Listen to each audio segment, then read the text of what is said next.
யாழ் தென்மராட்சி கொடிகாமம் ஆத்தியடி வீதியில் குடிக்கொண்டுள்ள பசுக்காணி அருள்மிகு ஸ்ரீ பரமசிவன் ஆலய மகா கும்பாபிஷேகம் இன்று சிறப்பாக இடம்பெற்றது. கிரியாரத்னம் சிவஸ்ரீ பால சுதர்சன குருக்கள் தலைமையில் இந்த கும்பாபிஷேகம் இடம்பெற்றது.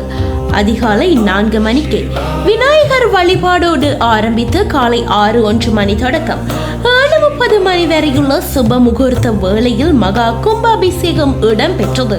முன்னொரு காலத்தில் வெள்ளிபுரம் கணபதி பிள்ளை என்பவர் அரச மரத்தில் கால்நடைகளுக்கு குலை வட்ட போது சிவபெருமான் வயோதிபர் ஒருவர் வடிவில் வருகை தந்து தன்னை ஆதரிக்க வேண்டியுள்ளார். பின்னர் சத்தகம் ஒன்றை அவரிடம் வழங்கிவிட்டு மாயமாக மறைந்துள்ளார். எங்கு தேடியும் அந்த வயோதிபரை காணாத வெள்ளிபுரம் கணபதி பிள்ளை அன்றிலிருந்து அந்த அரச மரத்தடியில் சிவனை வைத்து வழிபட்டு வரலானார்.